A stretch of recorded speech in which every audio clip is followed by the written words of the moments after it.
Category 3യുമായി ബന്ധപ്പെട്ട് ചില പുതിയ പാഠങ്ങൾ ചെയ്തിരുന്നു. ഇന്ന് മറ്റ് ചില തിയറികൾ കൂടിയാണ് നമ്മൾ എന്ത് ചെയ്യുന്നത്, ചർച്ച ചെയ്യാൻ പോകുന്നത്. അപ്പോൾ ഇതോടുകൂടി ഒരു തിയറിറ്റിക്കൽ പാർട്ടിന്റെ ഒരു സെക്ഷൻ നമുക്ക് അവസാനിക്കുമെന്നാണ് കരുതുന്നത്. പവർ പോയിന്റ് റെഡി ആവുന്നേ ഉള്ളൂ. അതാണ് 1 സെക്കൻഡ്. ഒന്ന് വെയിറ്റ് ചെയ്യണം, 1 സെക്കൻഡിൽ കൂടി വെയിറ്റ് ചെയ്യണം. പിന്നെ സാങ്കേതിക കാരണങ്ങൾ മൂലമാണ് ജോയിൻ ചെയ്യാൻ വൈകിയത്. അതുകൊണ്ട് ഞാൻ പവർ പോയിന്റ് എനേബിൾ എഡിറ്റിംഗ് ചെയ്തിട്ടുണ്ടായിരുന്നില്ല. ഓക്കെ, അപ്പൊ നമുക്ക് ആരംഭിക്കാം.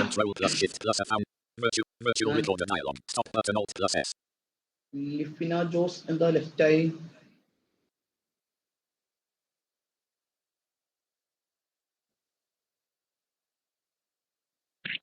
സാർ അത് റേഞ്ചിന്റെ എന്തെങ്കിലും പ്രോബ്ലം ആയിരിക്കും സാറേ. ഓക്കെ, അപ്പൊ ഞാൻ ക്ലാസ് തുടരട്ടെ? തുടങ്ങാം സാർ, തുടങ്ങാം. Thank you. അപ്പോൾ നമ്മൾ പറഞ്ഞുകൊണ്ടിരിക്കുന്നത്, ഇന്ന് നമ്മൾ ചർച്ച ചെയ്യാൻ പോകുന്നത് മറ്റൊരു പ്രധാനപ്പെട്ട ലേണിംഗ് തിയറിയാണ്. നിങ്ങളുടെ സിലബസിൽ ഒരുവിധം പ്രധാനപ്പെട്ട എല്ലാ ലേണിംഗ് തിയറീസും എന്ത് ചെയ്യുന്നുണ്ട്, പറയുന്നുണ്ട്. അതുമായി ബന്ധപ്പെട്ട് തോണ്ടൈക്കിന്റെ ലേണിംഗ് തിയറിയാണ് നമ്മൾ ഇന്നിവിടെ എന്ത് ചെയ്യുന്നത്, ചർച്ച ചെയ്യാൻ പോകുന്നത്. ആദ്യമായി തന്നെ തോണ്ടൈക്കിന്റെ തിയറി ഏതാണെന്ന് നമുക്കൊന്ന് മനസ്സിലാക്കണം.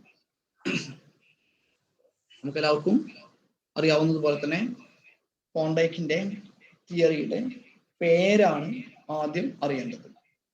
അത് നിങ്ങൾക്ക് ഇവിടെ ഒരു ചോദ്യ രൂപേണ ഞാൻ തന്നിട്ടുണ്ട്. തോണ്ടൈക്ക് proved his theory titled dash. ഏത് ടൈറ്റിലാണ് തോണ്ടൈക്ക് തന്റെ തിയറി എന്ത് ചെയ്തിരിക്കുന്നത്, പ്രൂവ് ചെയ്തിരിക്കുന്നത് എന്നാണ് എന്ത് ചെയ്യുന്നത്, ചോദിച്ചിരിക്കുന്നത്. നമുക്കറിയാം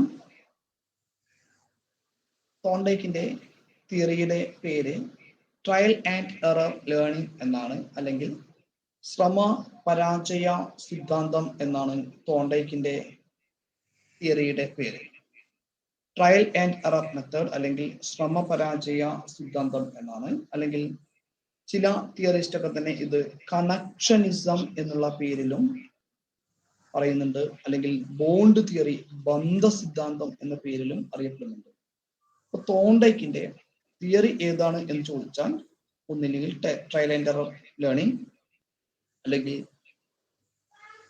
കണക്ഷനിസം, ബോണ്ട് തിയറി, ഈ പേരിലൊക്കെ അറിയപ്പെടുന്നത് തോണ്ടൈക്കിന്റെ തിയറിയാണ്. അതുകൊണ്ട് തന്നെ നിങ്ങൾ ഈ ഒരു പരീക്ഷയ്ക്ക് തയ്യാറെടുക്കുന്ന ആളുകൾ തീർച്ചയായും എല്ലാ തിയറികളും വളരെ വ്യക്തമായി തന്നെ മനസ്സിലാക്കേണ്ട ആവശ്യം ഉണ്ട്. അത് നിങ്ങൾ തീർച്ചയായും മനസ്സിലാക്കിയാൽ തന്നെയാണ് എന്ത് ചെയ്യാൻ സാധിക്കുകയുള്ളൂ. നിങ്ങൾക്ക് ശ്രുതി ശരത് റേഞ്ചിന്റെ പ്രശ്നം മൂലം ആയിരിക്കുമെന്ന് ഞാൻ വിചാരിക്കുന്നു. റെക്കോർഡ് ഓൺ ആക്കിയിട്ടില്ല. ഇത് റെക്കോർഡ് വിസിബിൾ ആവുന്നില്ലല്ലോ. ഓൺ തന്നെയല്ലേ റെക്കോർഡ്? ഇതിന്റെ സംഘാടകരൊന്ന് വിലയിരുത്തും. വെർച്വൽ റെക്കോർഡറാണ് സാർ. റെക്കോർഡർ ഓൺ ആണ്, അത് വെർച്വൽ റെക്കോർഡർ ആണ്, അതുകൊണ്ടാണ്.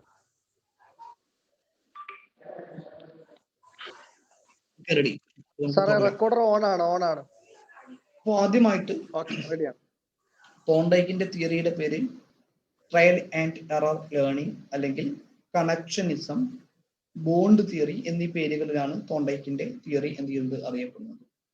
പിന്നീട് നമുക്ക് ആ സൈക്കോളജിസ്റ്റിന്റെ ജീവചരിത്രപരമായ ചില കാര്യങ്ങളാണ് നോക്കാനുള്ളത്. ഏതൊരു സൈക്കോളജിസ്റ്റ് എടുക്കുമ്പോഴും ആ സൈക്കോളജിസ്റ്റ് ഏത് രാജ്യക്കാരനാണ് എന്ന പ്രാഥമിക ധാരണ കേറ്ററ്റ് പരീക്ഷയ്ക്ക് തയ്യാറെടുക്കുന്ന നിങ്ങളെപ്പോലുള്ള ഉദ്യോഗാർത്ഥികൾക്ക് ആവശ്യമാണ്. തോണ്ടൈക്ക് ഏത് രാജ്യക്കാരനാണ് എന്ന് ചോദിച്ചാൽ അദ്ദേഹം അമേരിക്കക്കാരനായ ഒരു മനഃശാസ്ത്രജ്ഞനാണ്. ഈ തോണ്ടൈക്ക് അമേരിക്കക്കാരനായ ഒരു മനഃശാസ്ത്രജ്ഞനാണ്. Was an American psychologist. Thorndike was a American psychologist. തീർച്ചയായും തോണ്ടയ്ക്കിന്റെ രീതി ഏതാണെന്ന് ചോദിച്ചാൽ അദ്ദേഹം Thorndike was an American psychologist. 1874 അദ്ദേഹം ജനിച്ചത്. അതൊന്നും നിങ്ങളുടെ പാഠഭാഗവുമായി ബന്ധപ്പെട്ട് ആവശ്യമുള്ള കാര്യങ്ങളല്ല. തോണ്ടയ്ക്കുമായി പ്രധാനമായും അറിയേണ്ടത് തോണ്ടയ്ക്കിന്റെ ഈ പഠന സിദ്ധാന്തങ്ങളും ആ പഠന സിദ്ധാന്തങ്ങളിലൂടെ തോണ്ടയ്ക്ക് എന്താണ് കണ്ടെത്തിയത് എന്നുള്ളതുമാണ്. ഈ സ്റ്റിമുലസ് റെസ്പോൺസ് ബന്ധങ്ങളിൽ തന്നെയാണ് തോണ്ടയ്ക്കും പഠനം നടത്തിയിട്ടുള്ളത്. സ്റ്റിമുലസ് റെസ്പോൺസ് ബന്ധങ്ങളിൽ പഠനം നടത്തിയത് കൊണ്ട് തന്നെ ഈ സ്റ്റിമുലസ് റെസ്പോൺസുമായി ബന്ധപ്പെട്ട 4 തരത്തിലുള്ള ചോദക പ്രതികരണങ്ങളിലാണ് തോണ്ടയ്ക്ക് തന്റെ പഠനം നടത്തിയിട്ടുള്ളത്. അദ്ദേഹം പരീക്ഷണം നടത്തിയത്, ഏറ്റവും പ്രസിദ്ധമായ തോണ്ടയ്ക്കിന്റെ പരീക്ഷണം എന്നറിയപ്പെടുന്നത് പൂച്ച അല്ലെങ്കിൽ കാറ്റ് എന്ന് പറയുന്ന ജീവിയിൽ നടത്തിയ പരീക്ഷണമാണ് തോണ്ടയ്ക്കിനെ മനഃശാസ്ത്രജ്ഞരുടെ ഇടയിൽ വലിയ പ്രാധാന്യം നൽകാൻ കാരണമായത്. പലപ്പോഴും നിങ്ങൾ DEDനോ BEDനോ ഒന്നും തോണ്ടയ്ക്കിന്റെ തിയറി പഠിച്ചിട്ടുണ്ടാവാനുള്ള സാധ്യത ഇല്ല. DED പാഠ്യ പദ്ധതികളിൽ തോണ്ടയ്ക്ക് വളരെ കുറവ് മാത്രമാണ് എന്ത് ചെയ്യുന്നത് കേരള യൂണിവേഴ്സിറ്റികളിലും അല്ലെങ്കിൽ കേരളത്തിലെ സർവകലാശാലകളിൽ കാണപ്പെടുന്നത്. പക്ഷെ പുറത്തു നിന്ന് പഠിച്ച ആളുകളാണെങ്കിൽ തീർച്ചയായിട്ടും തോണ്ടയ്ക്ക് നിങ്ങൾക്ക് ഉണ്ടായിരിക്കുക തന്നെ ചെയ്യും എന്നും മനസ്സിലാക്കുക. തോണ്ടയ്ക്കിന്റെ ആദ്യ സിദ്ധാന്തമാണ് ട്രയൽ ആൻഡ് എറർ തിയറി. 4 തരത്തിലുള്ള സ്റ്റിമുലസ് റെസ്പോൺസുകളാണ് തോണ്ടയ്ക്ക് ട്രയൽ ആൻഡ് എറർ തിയറിയിലൂടെ നമുക്ക് അവതരിപ്പിക്കുന്നത് എന്ന് പറഞ്ഞു. ആ 4 തരത്തിലെ ആദ്യത്തേത് മോട്ടോർ അല്ലെങ്കിൽ കായിക സംബന്ധമായിട്ടുള്ള സ്റ്റിമുലസ് റെസ്പോൺസുകളാണ് തോണ്ടയ്ക്ക് അവതരിപ്പിക്കുന്നത്. First one is motor. Second one is perceptual. PERCEPTUAL. Perceptual എന്നാണ് രണ്ടാമത്തെ ഇനം അറിയപ്പെടുന്നത്. 1 മോട്ടോ, 2 പെർസ്പെക്ച്വൽ എന്നാണ് അറിയപ്പെടുന്നത്. അതുപോലെ തന്നെ മൂന്നാമത്തെ വകഭേദം, സ്റ്റിമുലസ് റെസ്പോൺസിന്റെ മൂന്നാമത്തെ വകഭേദം അറിയപ്പെടുന്ന പേര് അത് ഐഡിയലിസം അല്ലെങ്കിൽ ആദർശാത്മകം എന്നാണ് അറിയപ്പെടുന്നത്. ഐഡിയലിസം അല്ലെങ്കിൽ ആദർശാത്മകം എന്നാണ് അറിയപ്പെടുന്നത്. 1 മോട്ടോ, 2 പെർസെപ്ച്വൽ, 3 ഐഡിയലിസം, 4 ഇമോഷണൽ.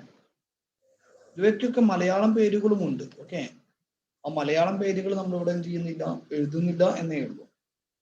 ആദ്യം മോട്ടോ അല്ലെങ്കിൽ എന്താണ് കായിക സംബന്ധമായതിനെയാണ് എന്ത് ചെയ്യുന്നത് മോട്ടോർ എന്ന് നമ്മൾ ഉദ്ദേശിക്കുന്നത്. കായിക സംബന്ധമായ കാര്യങ്ങളെയാണ് മോട്ടോ സ്കിൽ എന്നുള്ളത് കൊണ്ട് ഉദ്ദേശിക്കുന്നത്. അതുപോലെ തന്നെ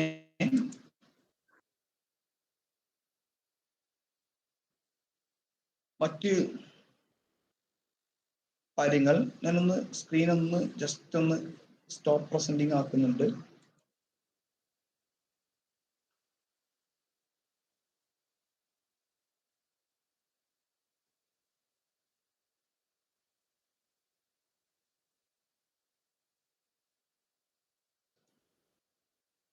ഞാൻ എഴുതുന്നത് അവിടെ കറക്റ്റ് ആവുന്നില്ല, അതുകൊണ്ടാണ് അങ്ങനെ ചെയ്യുന്നത്.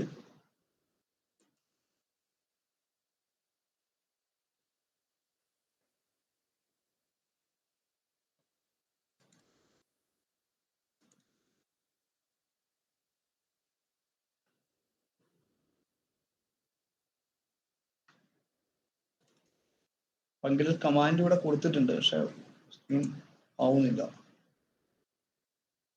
എന്തോ ഒരു എറർ സംഭവിച്ചിരിക്കുന്നു എന്നുള്ളതാണ് മനസ്സിലാക്കാൻ സാധിക്കുന്നത്.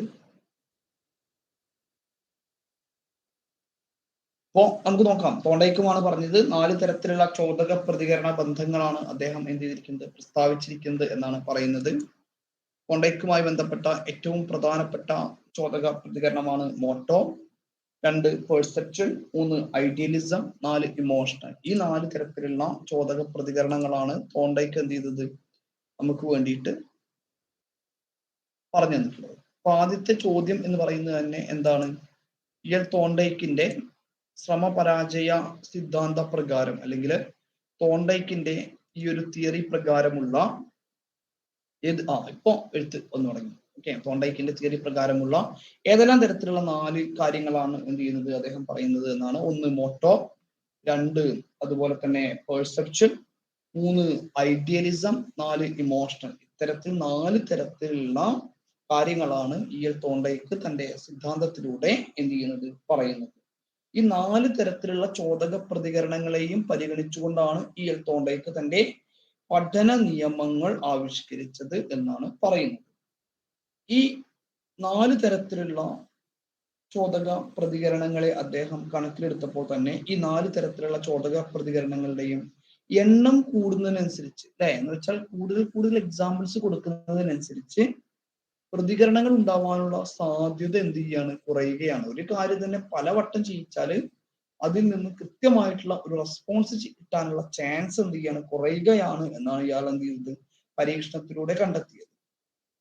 അതുപോലെ തന്നെ എന്തെങ്കിലും ഒരു കാര്യം വീണ്ടും വീണ്ടും ആവർത്തിച്ചുകൊണ്ടിരിക്കുകയാണെങ്കിൽ അല്ലെ, ആവർത്തനമാണ് പഠനത്തിന്റെ മാതാവാണ് എന്നൊക്കെ പറഞ്ഞ ആളാണ് അത് തോണ്ടയ്ക്ക്. Repetition is the mother of all learning. ഒരു കാര്യം തന്നെ വീണ്ടും വീണ്ടും ആവർത്തിക്കുക എന്നുള്ളതാണ് റിപ്പീറ്റേഷൻ എന്ന് അറിയപ്പെടുന്നത്. Repetition is the mother of all learning. Repetition എന്ന് പറയുന്ന സാധനം എന്താണ്? Repetition is the mother of all learning അല്ലെ, എല്ലാ പഠന കാര്യങ്ങളുടെയും മദർ ആയിട്ട് അറിയപ്പെടുന്ന സാധനമാണ് ഏത്? റിപ്പീറ്റേഷൻ. ഒരു കാര്യം തന്നെ പലവട്ടം എന്ത് ചെയ്യുകയാണെങ്കിൽ, റിപ്പീറ്റ് ചെയ്യുകയാണെങ്കിൽ അത് എന്താണ്? നമ്മുടെ മനസ്സിൽ കൃത്യമായിട്ട് എന്ത് ചെയ്യുന്നു? നിൽക്കുന്നു എന്നാണ് തോണ്ടയ്ക്ക് പറയുന്നത്. അങ്ങനെ തോണ്ടയ്ക്ക് തന്റെ ശ്രമപരാജയ സിദ്ധാന്തത്തിന്റെ 3 ഘടകങ്ങൾ ഉൾക്കൊള്ളുന്നു എന്ന് പറയുന്നുണ്ട്. അതിൽ പ്രധാനമായിട്ടും ആദ്യ ഘടകം എന്നറിയപ്പെടുന്നത് പരിസ്ഥിതിയോ അല്ലെങ്കിൽ ഒരു സന്ദർഭമോ ഒക്കെ മൂലം ഉണ്ടാകുന്ന സ്റ്റിമുലസുകളായിരിക്കും എന്നാണ് പറയുന്നത്. അതുപോലെ തന്നെ എന്തെങ്കിലും ഒരു ബിഹേവിയറിനെ, ഒരു വ്യക്തിയുടെ ബിഹേവിയറിനെ സൂചിപ്പിക്കുന്ന ഒരു ഘടകം ഉണ്ടാവും എന്നാണ് പിന്നെ പറയുന്നത്.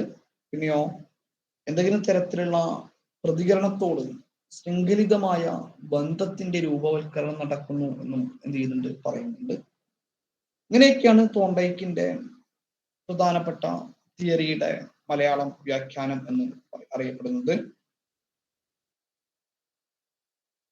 തോണ്ടയ്ക്ക് മറ്റൊരു കാര്യം പറഞ്ഞിരിക്കുന്നത് ഓരോ വ്യക്തിയുടെയും മനസ്സ് ടെലിഫോണിന്റെ സ്വിച്ച് ബോർഡിലെ പോലെ പ്രവർത്തിച്ച് ചോദകങ്ങളെ തിരഞ്ഞെടുക്കുകയും പ്രതികരണങ്ങളുമായി ബന്ധിപ്പിക്കുകയും ചെയ്യുന്നു എന്നാണ് പറഞ്ഞിരിക്കുന്നത്. ഓക്കെ, അപ്പൊ ടെലിഫോണിൽ എങ്ങനെയാണോ ഒരു സ്വിച്ച് ബോർഡിൽ ചോദകങ്ങളും പ്രതികരണങ്ങളും തമ്മിൽ ബന്ധിപ്പിക്കുന്നത്, അതുപോലെ തന്നെയാണ് ഹ്യൂമൻ മൈൻഡും എന്ത് ചെയ്യുന്നത് ചോദകങ്ങളെയും പ്രതികരണങ്ങളെയും തമ്മിൽ ബന്ധിപ്പിക്കുന്നത് എന്നാണ് പറയുന്നത്. ഇവിടെ നിന്നുള്ള ചോദ്യസാധ്യത എന്ന് പറയുന്നത് ചോദകങ്ങളും പ്രതികരണങ്ങളും തമ്മിലുള്ള ബന്ധം തോണ്ടയ്ക്കിന്റെ അഭിപ്രായത്തിൽ മോട്ടോർ സ്കിൽസിനെ അടിസ്ഥാനപ്പെടുത്തിയിരിക്കുന്നു, പെർസെപ്ച്വൽ സ്കിൽസിനെ അടിസ്ഥാനപ്പെടുത്തിയിരിക്കുന്നു, ആദർശാത്മക സ്കിൽസിനെ അല്ലെങ്കിൽ ഐഡിയലിസ്റ്റിക് സ്കിൽസിനെ അടിസ്ഥാനപ്പെടുത്തിയിരിക്കുന്നു, ഇമോഷണൽ സ്കിൽസിനെ അടിസ്ഥാനപ്പെടുത്തിയിരിക്കുന്നു എന്നാണ് തോണ്ടയ്ക്ക് അദ്ദേഹത്തിന്റെ സിദ്ധാന്തത്തിലൂടെ നമുക്ക് പ്രധാനമായും പറഞ്ഞു തരുന്നത്.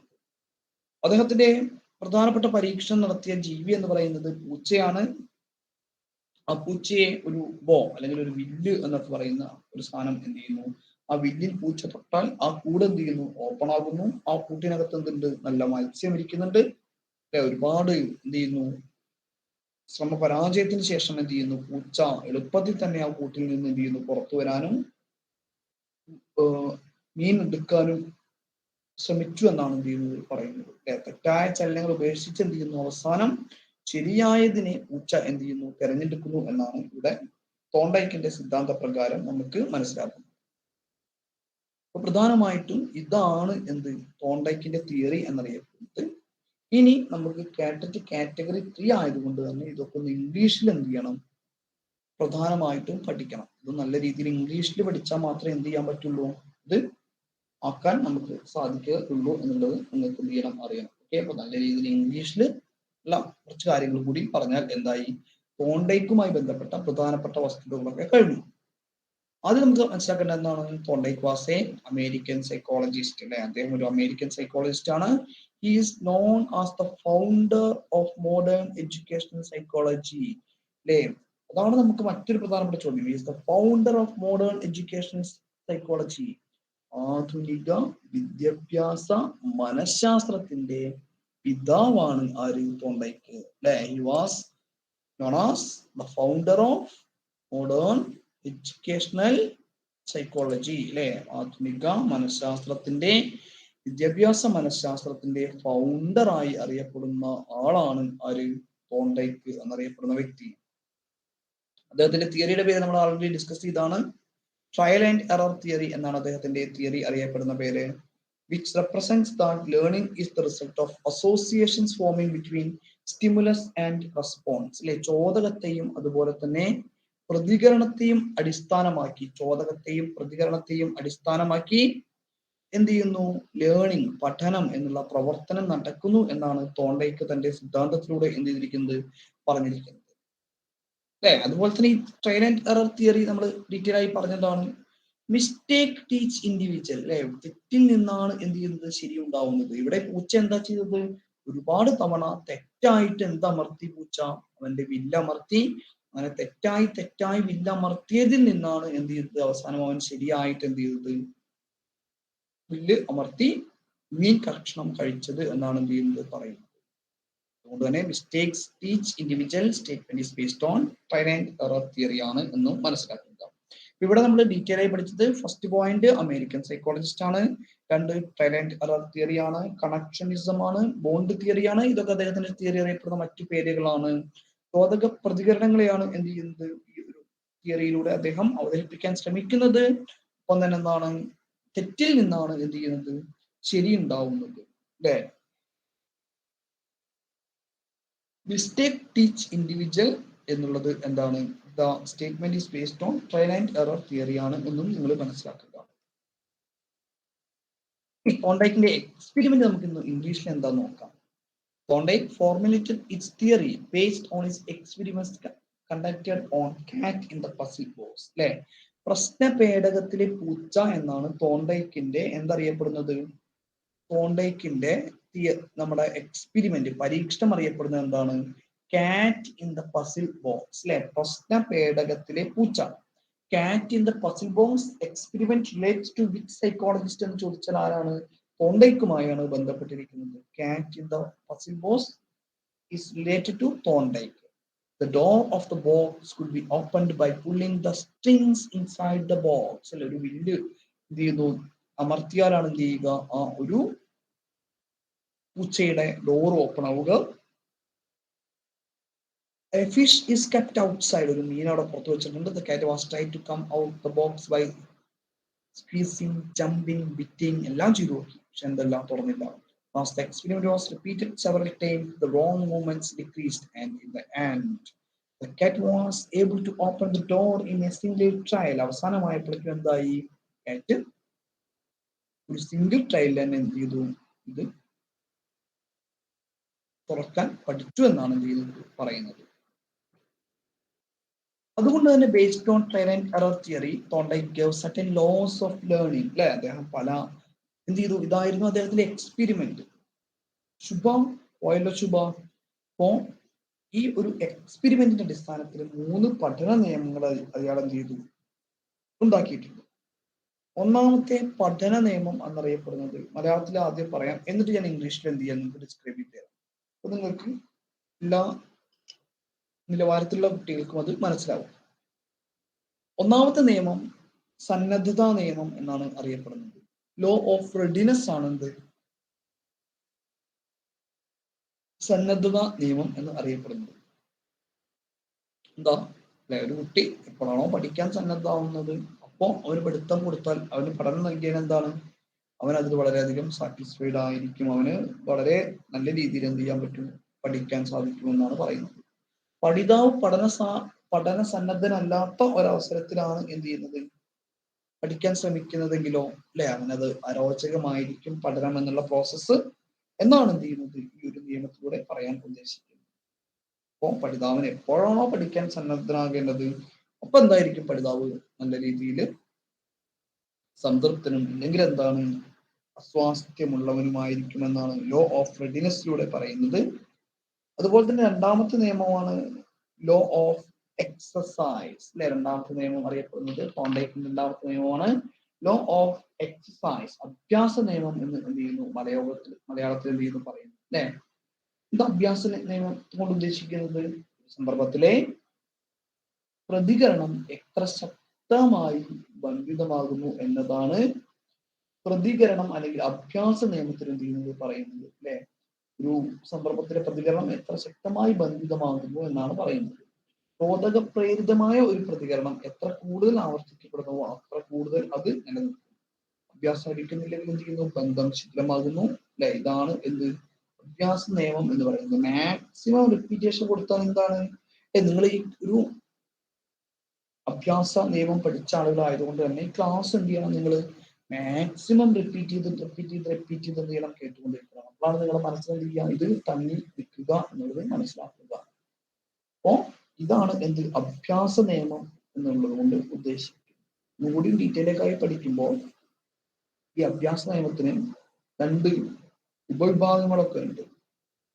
ആവശ്യമില്ല നിങ്ങൾക്ക്, എന്നാലും ലോ ഓഫ് യൂസ്, പ്രയോഗ നിയമം, പ്രയോഗരാഹിത്യ നിയമം എന്നൊക്കെ അറിയപ്പെടുന്ന ലോ ഓഫ് ഡിഫ്യൂസ് എന്നൊക്കെ അറിയപ്പെടുന്ന നിയമങ്ങളുടെ ഉപ നിയമങ്ങളാണ് ഇതിന്റെ അഭ്യാസ നിയമത്തിന്റെ അല്ലെങ്കിൽ ലോ ഓഫ് എക്സസൈസിന്റെ ഉപ നിയമങ്ങളായിട്ടാണ് എന്ത് ചെയ്യുന്നത് അറിയപ്പെടുന്നത്. അങ്ങനെ മൂന്നാമത്തെ നിയമമാണ് ഇത് ലോ ഓഫ് എഫക്റ്റ് അല്ലെ.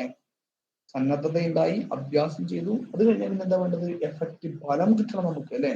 ആ ഫലം ലഭിക്കലാണ് എന്ത് ലോ ഓഫ് എഫക്റ്റ് എന്നറിയപ്പെടുന്നത്. എന്താ, ബോധകവും പ്രതികരണവും ഒക്കെ തമ്മിൽ നല്ല പരിവർത്തനക്ഷമമായിട്ടുള്ളൊരു ബന്ധം സ്ഥാപിതമായി കഴിഞ്ഞു. ആ സ്ഥാപിതമായി കഴിഞ്ഞാൽ എന്ത് ചെയ്യുന്നു അല്ലെ, തുടർന്ന് ഒരു സംതൃപ്തിയൊക്കെ ഉണ്ടാവുന്നു. ആ ഒരു കണക്ഷന്റെ ഒരു ബന്ധം എന്ത് ചെയ്യാണ്, നേരെ കണ്ട് എന്ത് ചെയ്യാണ് വരികയാണ് ഉണ്ടാവുന്നത് എന്നാണ് പറയുന്നത്. ഇതും മൂന്നുമാണ് തോണ്ടേക്കിന്റെ പ്രധാനപ്പെട്ട പഠന നിയമങ്ങളായിട്ട് ഉള്ളത്.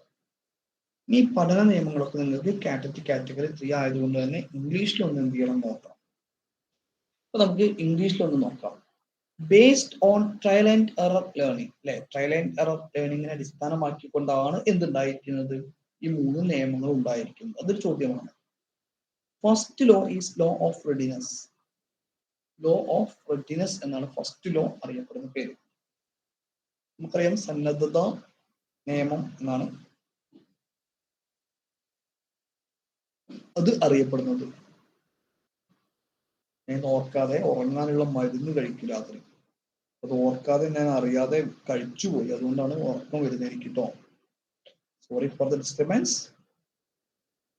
Law of readiness. It implies that if one is not ready to learn something, അല്ലെ. ഈ ലോ ഓഫ് റെഡിനെസ് പറയുന്നത് എന്താണ്, it implies that if one is not ready to learn something അല്ലെ, ഒരാള് ഒരു കാര്യം പഠിക്കാൻ സന്നദ്ധനല്ലെങ്കിൽ അല്ലെ, then ones cannot learn effectively. അയാൾ എന്ത് ചെയ്യാൻ പറ്റില്ല, നമുക്ക് കൃത്യമായിട്ട് പഠിക്കാൻ പറ്റുകയില്ല എന്നാണ് എന്ത് പറയുന്നത് അല്ലെ. നമ്മൾ ഒരാളെ കൃത്യമായിട്ട് എന്ത് ചെയ്യാൻ പഠിക്കാൻ സന്നദ്ധനല്ലാത്ത ഒരു വ്യക്തിയാണ് ഉള്ളത് എങ്കിൽ അല്ലെ, അയാൾ ഒരിക്കലും എന്ത് ചെയ്യാൻ പറ്റില്ല, പഠിക്കാൻ പറ്റില്ല അല്ലെ. അവരെന്ത് ചെയ്യണം, ശരിക്ക് അങ്ങനെയുള്ള ആളുകൾക്ക് എന്താ ചെയ്യേണ്ടത് അല്ലെ, അവര് ഓട്ടോമാറ്റിക്കലി എന്ത് വേണം, അവിടെ ഇരിക്കണം എന്നാണ് എന്ത് പറയുന്നത് അല്ലെ. കുട്ടി എപ്പോഴാണോ എന്ത് ചെയ്യുന്നത് പഠന സന്നദ്ധനാവുന്നത് അപ്പോഴാണ് എന്ത് ചെയ്യേണ്ടത്, ഈ പഠന സന്നദ്ധനാവുന്ന ആ ഒരു അവസരത്തിലാണ് എന്ത് ചെയ്യേണ്ടത്, കുട്ടിയിലെ പഠിത്തം നമ്മളായിട്ട് എന്ത് ചെയ്യേണ്ടത് കൊടുക്കേണ്ടത് എന്നാണ് പറയുന്നത്. ഈ റെഡിനെസ് എന്തെല്ലാം കാരണം കൊണ്ടാണ് സന്നദ്ധത കുട്ടിയിൽ ഉണ്ടാവുക എന്ന് വെച്ചാൽ, ഇറ്റ്സ് കെയിം ഫ്രം ഇൻട്രസ്റ്റ്, താല്പര്യം ഉണ്ടാവും കുട്ടികൾ അല്ലെ. നല്ല ഇൻട്രസ്റ്റ് ഉണ്ടെങ്കിൽ എന്ത് ചെയ്യുന്നു, സന്നദ്ധത ഉണ്ടാവും. മെച്യൂരിറ്റി അല്ലെ, ഒരു പാകം പരിപക്വതയ്ക്ക് എത്തിയ അല്ലെ. നമുക്കറിയാം LP ക്ലാസ്സിലെ കുട്ടികളെ പഠിപ്പിക്കുന്ന പോലെയല്ല UP ക്ലാസ്സിലെ, അതുപോലെയല്ല ഹൈസ്കൂളിലെ, അതുപോലെയല്ല കോളേജിലെ അല്ലെ. എന്താണ് അവർക്കുണ്ടാവുന്ന ആ ഒരു മെച്യൂരിറ്റിയുടെ അടിസ്ഥാനത്തിൽ എന്ത് ചെയ്യുന്നു അല്ലെ, ആ ഒരു മെച്യൂരിറ്റി ഉണ്ടായി വരുന്നതിന്റെ അടിസ്ഥാനത്തിൽ അവരെന്ത് ചെയ്യുന്നു, പഠന സന്നദ്ധതയ്ക്ക് സ്വയം എന്ത് ചെയ്യുന്നു, തയ്യാറാവുകയാണ് ചെയ്യുന്നത്. അതാണ് എന്ത് ലോ ഓഫ് റെഡിനെസ് അല്ലെങ്കിൽ സന്നദ്ധതാ നിയമം എന്നുള്ളതുകൊണ്ട് ഉദ്ദേശിക്കുന്നത്. ഇനി നമുക്ക് ലോ ഓഫ് എക്സസൈസിലേക്ക് ഒന്ന് പോയി നോക്കാം. എക്സസൈസ് എന്ന് വെച്ചാൽ നമുക്കറിയാം എന്താണ്, ചെയ്ത കാര്യങ്ങൾ തന്നെ വീണ്ടും വീണ്ടും വീണ്ടും ചെയ്യുകയാണ് എന്ത് എക്സസൈസ് അല്ലെ. നമ്മൾ രാവിലെ എന്തെങ്കിലും ഒരു അഭ്യാസം ചെയ്യുന്ന ആൾക്കാരാണെങ്കിൽ എന്ത് ചെയ്യുന്നു അല്ലെ, അവർ ആ അഭ്യാസങ്ങളെ തുടർന്നുകൊണ്ടിരിക്കുന്നു. രാവിലെ 10 പുഷപ്പ് എടുക്കുന്ന ആളുണ്ടാവും, 100 പുഷപ്പ് എടുക്കുന്ന ആളുണ്ടാവും അല്ലെ. ഒരു എക്സസൈസ് ആണ് അവിടെ എന്ത് ചെയ്യുന്നത്. Repeated learning leads to effective learning എന്നാണ് എന്ത് ലോ ഓഫ് എക്സസൈസ് പറയുന്നത്. റിപ്പീറ്റഡ് ലേണിംഗ് അല്ലെ, വീണ്ടും വീണ്ടും റിപ്പീറ്റ് ചെയ്തിട്ട് ഒരു കാര്യം നമ്മൾ എന്ത് ചെയ്യുന്നു, കേട്ടുകൊണ്ടിരുന്നാൽ അതിലേക്ക് നയിക്കുന്നു. ഇറ്റ്സ് ലീഡ് ടു എഫക്റ്റീവ് ലേണിംഗിലേക്കാണ് എന്ത് ചെയ്യുന്നത്, അത് നയിക്കുന്നത് എന്നാണ് പറയുന്നത്. എന്നിരുന്നാലും എന്താണ്, knowledge of result is N essential condition for it അല്ലെ. ഇതിന്റെ റിസൾട്ടിന്റെ നോളേജ് എന്നുള്ളത് എന്താണ്, ഒരു എസെൻഷ്യൽ കണ്ടീഷൻ ആയിട്ടാണ് എന്ത് ചെയ്യുന്നത് പറയുന്നത്. Third law, that is law of effect അല്ലെ, എന്നുവെച്ചാൽ എന്താണ്, ഫല നിയമമാണ്. തീർച്ചയായിട്ടും നമ്മൾ ഈ ഒരു സന്നദ്ധതയും പ്രവർത്തനമൊക്കെ ചെയ്ത് അതിനൊരു എഫക്റ്റ് ഫലം ഉണ്ടാവും. It is one's natural tendencies to learn things that give happiness and satisfaction and avoid others അല്ലെ. എന്താണ്, മറ്റുള്ള ആളുകളെ ഇതാക്കുക അല്ലെങ്കിൽ ഉണ്ടായ കാര്യങ്ങളൊക്കെ ചെയ്യുന്നത് natural tendency to learn things that gives happiness and satisfaction to avoid others. എത്ര ശക്തമായിട്ട് എന്ത് ചെയ്യുന്നു, ബന്ധിതമാവുന്നു എന്നതിന് അനുസരിച്ചിരിക്കും എന്ത് ഒരു പ്രതികരണം എങ്ങനെയാണ് ഉണ്ടാവേണ്ടത് എന്നാണ് പല നിയമത്തിലൂടെ നിങ്ങൾക്ക് എന്ത് ചെയ്യുന്നത് പറഞ്ഞു തരുന്നത്. ഇതൊക്കെയാണ് നമ്മളുടെ പ്രധാനമായിട്ടും എന്തിനുള്ളത്, തോണ്ടേക്കിന്റെ നിയമത്തിൽ ഉള്ള പ്രധാനപ്പെട്ട കാര്യങ്ങൾ. ഈ ഒരു അനുബന്ധന നിയമങ്ങൾ എന്ത് ചെയ്യുന്നുണ്ട്, ബഹുവിധ പ്രതികരണ നിയമം എന്നൊക്കെ മലയാളത്തിൽ പറയുന്ന law of multiple response, law of attitude മനോഭാവം, law of prosperity of elements, ഘടകങ്ങളുടെ പ്രഭാവം മണ്ഡലം എന്നൊക്കെ പറയുന്ന രീതിയിൽ എന്ത് ചെയ്യുന്നുണ്ട്, ഈ പഠന നിയമങ്ങളെ വീണ്ടും എന്ത് ചെയ്യുന്നുണ്ട്, തരംതിരിക്കുന്നുണ്ട്. അത് നിങ്ങളെ സംബന്ധിച്ചിടത്തോളം എന്തല്ല, വലിയ ഇമ്പോർട്ടൻസ് എന്നുള്ള കാര്യമല്ല. അതുകൊണ്ട് എന്ത് ചെയ്യേണ്ട, അതിലേക്കൊന്നും പോകേണ്ട ആവശ്യമില്ല. ഓക്കെ, അപ്പൊ ഈ ഒരു 3 കാര്യങ്ങളാണ് നിങ്ങൾ എന്ത് ചെയ്യേണ്ടത്, ഇതുമായി ബന്ധപ്പെട്ട് നിങ്ങൾ പഠിക്കേണ്ട കാര്യങ്ങളായിട്ട് നമ്മൾ എന്ത് ചെയ്തു, ബന്ധസിദ്ധാന്തം, അവരുടെ തോണ്ടേക്കിന്റെ പഠന സിദ്ധാന്തമായ ബന്ധസിദ്ധാന്തം എന്ത് ചെയ്തു പറഞ്ഞു കഴിഞ്ഞിരിക്കുന്നു എന്നുള്ളതാണ് മനസ്സിലാക്കുന്നത്. ഓക്കെ, ഇനി നമുക്ക് അടുത്ത മനഃശാസ്ത്രജ്ഞനിലേക്ക് എന്ത് ചെയ്യാൻ പോവാം. ഓക്കെ, പാവ്ലോവിലേക്ക് എന്ത് ചെയ്യാൻ പോവാം. അപ്പൊ തോണ്ടേക്കിന്റെ ക്ലാസ് കഴിഞ്ഞ് നമുക്ക് പാവ്ലോവിലേക്ക് പോവാം. ഇവാൻ പെട്രോവിച്ച് പാവ്ലോവ് എന്നറിയപ്പെടുന്ന മനഃശാസ്ത്രജ്ഞനാണ് അദ്ദേഹം. മഹിൻ ജോയിന്റ് ആണ് അല്ലെ.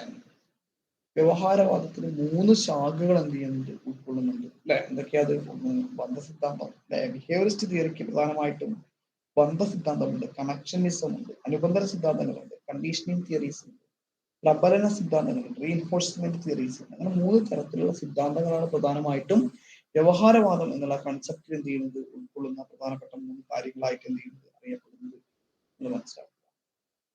അപ്പോ പാവ്ലോവിനെ കുറിച്ച് പറയുമ്പോൾ പാവ്ലോവ് ഏറ്റവും ആദ്യം ഒരു ചോദ്യം ഞാനിവിടെ കൊടുത്തിട്ടുണ്ട്. Ivan Pavlov propounded A new theory of learning known as. ഏതായിരുന്നു പാവ്ലോവിന്റെ തിയറി എന്നത്?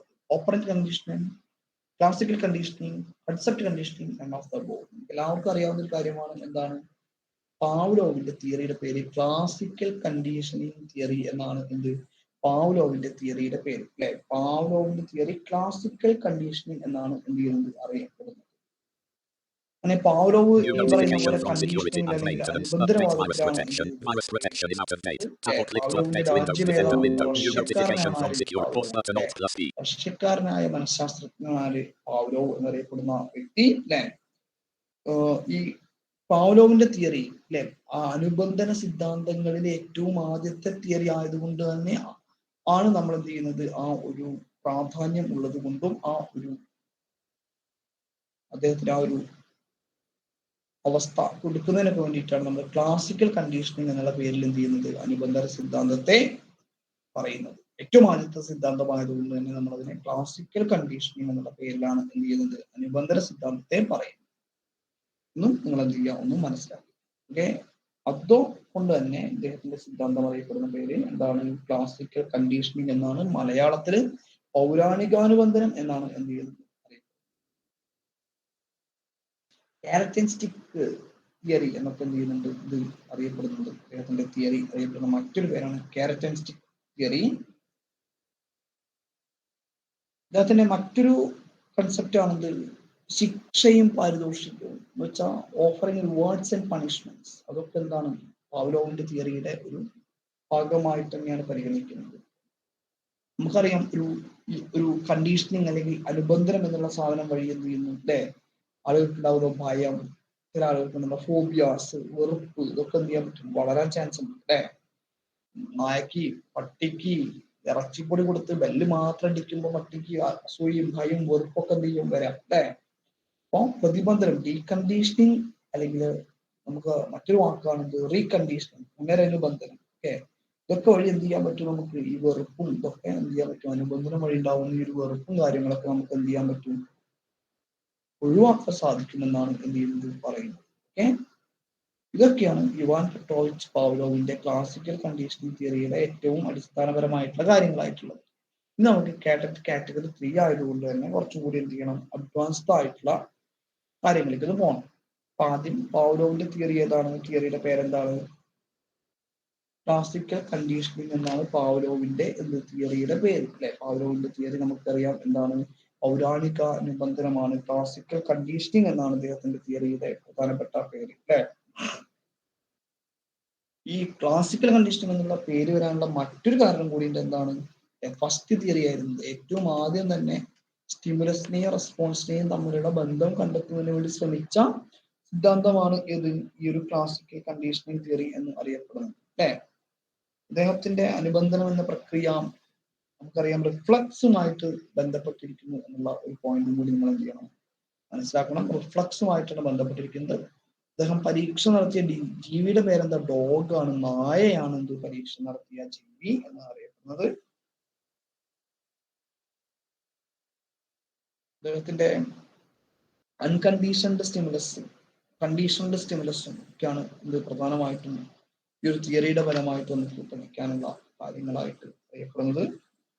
അനുബന്ധനത്തിന് മുന്നേയും അനുബന്ധന സമയത്തും അനുബന്ധനത്തിന് ശേഷമൊക്കെ എന്താണ് ഉണ്ടായത് എന്നാണ് നമുക്ക് പഠിക്കാനുള്ളത്. അത് നമുക്ക് ഡീറ്റെയിൽ ആയിട്ട് പോവാം. അതിനു മുന്നേ നമുക്ക് ഇനി കാറ്റഗറി 3ക്ക് വേണ്ട കുറച്ച് കാര്യങ്ങൾ നോക്കാം. Ivan Pavlov, a Russian psychologist, has propounded the theory of classical conditioning.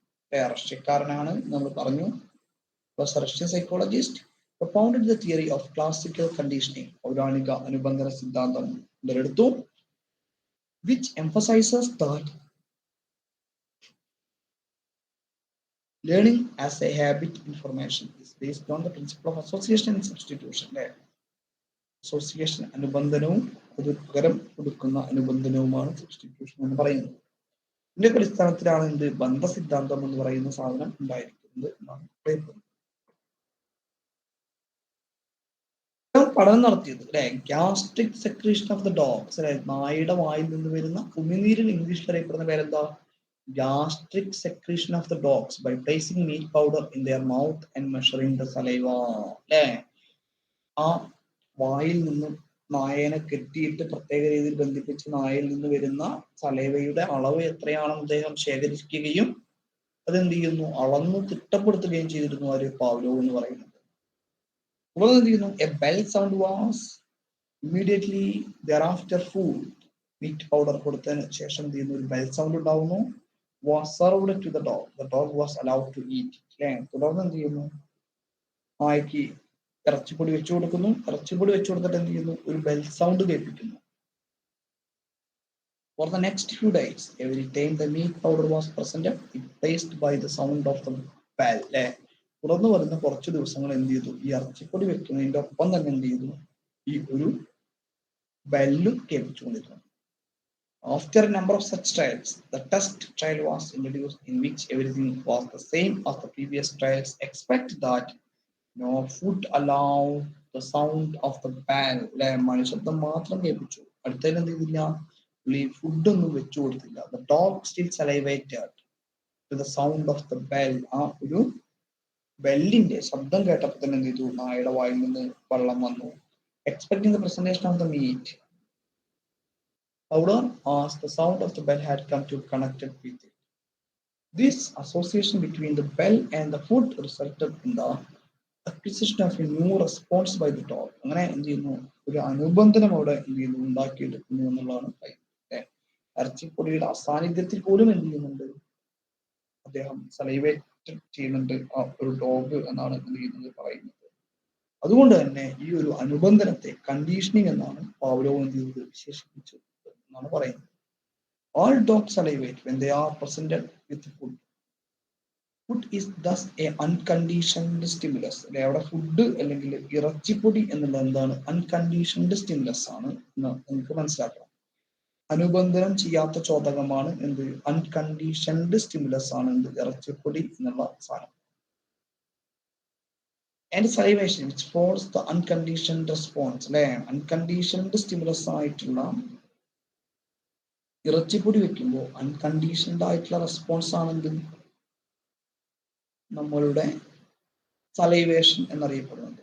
ഈ സമയത്ത് ഉണ്ടാവുന്ന അനുബന്ധനമാണെന്ത്, ബെൽഡ്രിങ് എന്നറിയപ്പെടുന്നത്. അല്ലെ, മണിയൊച്ച എന്നുള്ള എന്താണ്, അനുബന്ധനമാണ് അവിടെ ഉള്ളത്. അതുകൊണ്ട് തന്നെ അനുബന്ധന ചോദകമായിട്ടാണ് ബെൽഡ്രിങ് എന്ത് ചെയ്യുന്നത് നമ്മൾ അറിയപ്പെടുന്നത്. After conditioning, salivation started to occur in the presence of the sound of the bell. The bell becomes conditioned stimulus and saliva secretion a conditioned response. This kind of conditioning is called classical conditioning. ഇത്തരത്തിലുള്ള കണ്ടീഷനുകളെയാണ് നമ്മൾ എന്ത് ചെയ്യുന്നത്, classical conditioning എന്നുള്ള പേരിൽ എന്ത് ചെയ്യുന്നത് അറിയപ്പെടാൻ തുടങ്ങുന്നത്. So Pavlov, he was basically a physiologist. While working on the digestive system, he proposed a theory of learning with the propagate stimulus response conditioning. This theory is known as classical, as it was the first theory of conditioning. അല്ലെ, ചോദക ചരിത്രത്തിലെ conditioning ചരിത്രത്തിലെ ആദ്യത്തെ theory ആയതുകൊണ്ട് തന്നെയാണ് എന്ത്, ഇതിനെ നമ്മൾ classical conditioning അല്ലെങ്കിൽ ക്ലാസിക്കൽ എന്നുള്ള പദവി എന്ത് ചെയ്തിരിക്കുന്നത്, കൊടുത്തിരിക്കുന്നത്. So later Watson and Skinner worked on its different dimensions. This learning theory of Pavlov is based on its famous experiment of dog.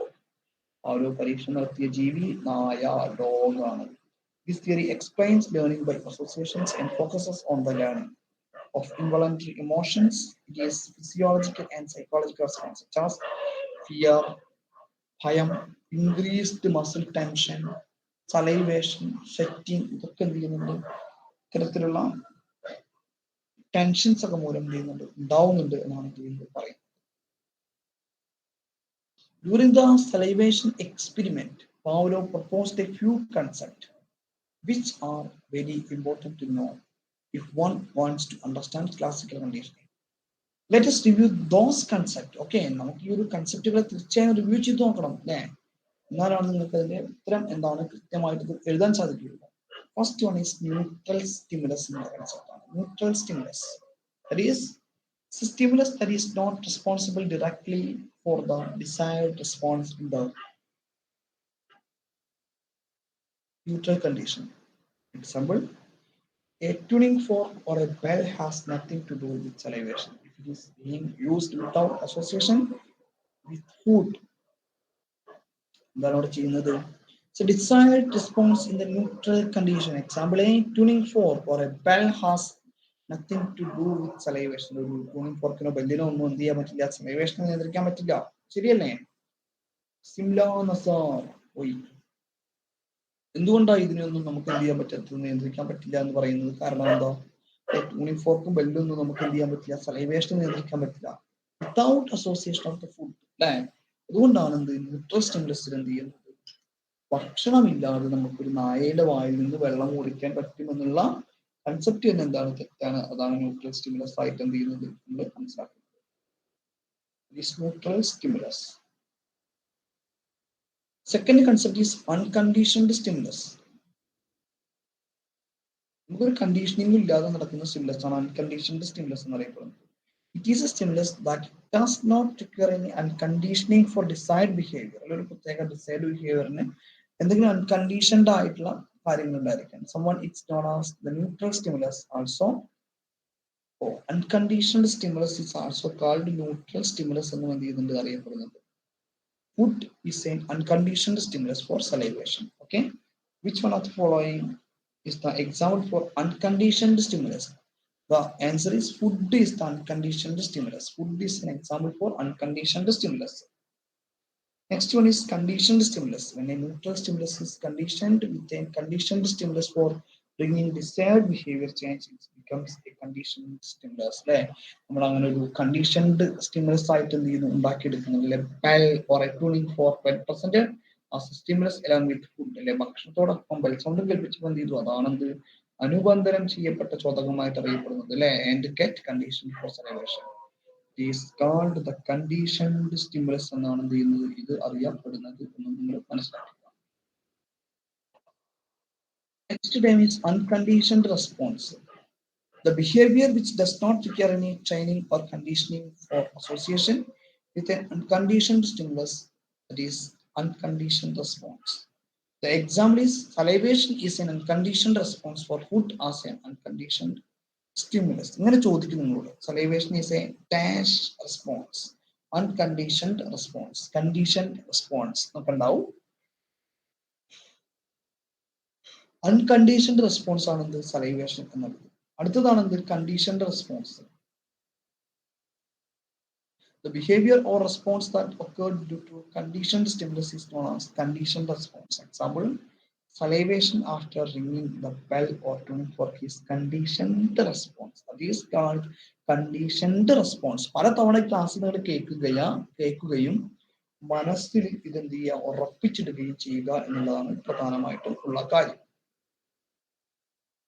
ഞാൻ ഒന്നും കൂടി എന്ത് ചെയ്യാം എന്ന് പറയാം അല്ലെ എന്നാലും നിങ്ങൾക്കത് റെഡിയാവും. ന്യൂട്രൽ സ്റ്റിമുലസ് എന്ന് പറയുന്നത് എന്താണ് അല്ലെ നമ്മൾക്കറിയാം ഈ ഒരു ചോദകം നൽകുന്ന സമയത്ത് കൊടുക്കുന്ന മണിയൊച്ചയൊക്കെയാണ് എന്ത് ന്യൂട്രൽ സ്റ്റിമുലസ് അല്ലെ. മണിയൊച്ച മാത്രം കേൾപ്പിച്ചാൽ ഒരിക്കലും എന്ത് ചെയ്യില്ല നായയുടെ വായിൽ വെള്ളം വരാനുള്ള സാധ്യതയില്ല. നായയെ എന്തെങ്കിലുമായിട്ട് അനുബന്ധനം ചെയ്യിക്കണം എന്ത് വേണം അവിടെ ഫുഡ് വേണം അല്ലെ. അതാണ് ന്യൂട്രൽ സ്റ്റിമുലസ്. അൺകണ്ടീഷൻഡ് സ്റ്റിമുലസ് എന്ന് പറയുന്ന സാധനം എന്താണ് ഫുഡാണ് എന്ത് അൺകണ്ടീഷൻഡ് സ്റ്റിമുലസ്. സലൈവേഷന് വേണ്ട അൺകണ്ടീഷൻഡ് stimulus ആണ് എന്ത് food is an example for unconditioned stimulus. Neutral stimulus is bell sound is the example for neutral stimulus.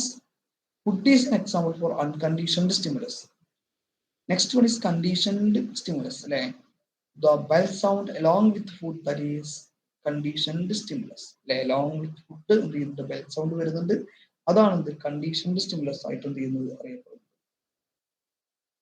Next one is unconditioned response. The behavior which is എങ്ങനെയുള്ള behavior ആണ് the behavior which is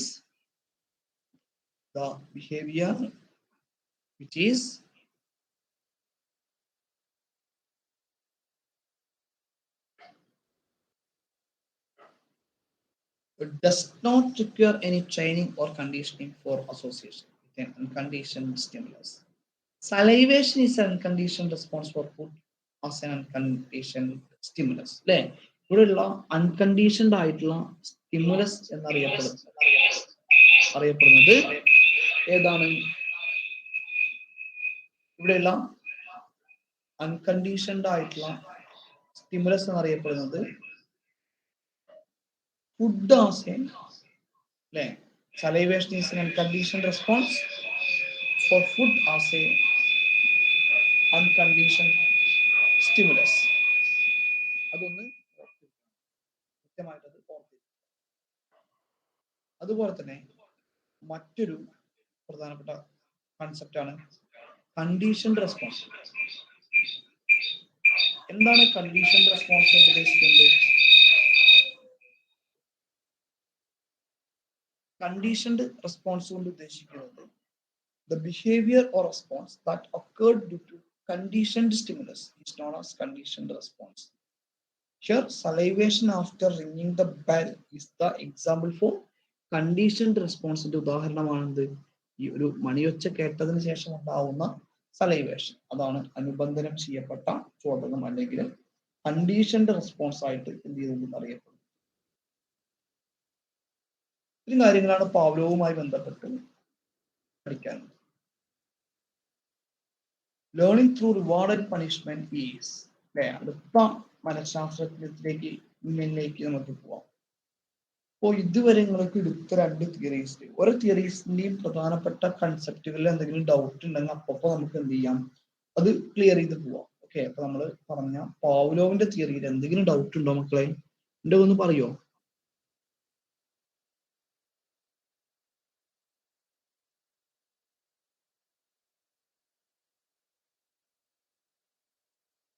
Hello, students.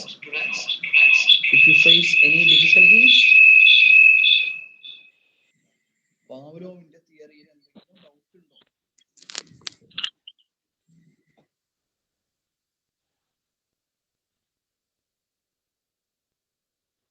Hello. Clear ആണ് sir. Clear ആണല്ലോ, doubt ഒന്നുമില്ലല്ലോ മോളെ? No sir, clear ആണ്. Clear ആണ്. രണ്ട് തിയറീസും clear ആണ് അല്ലേ?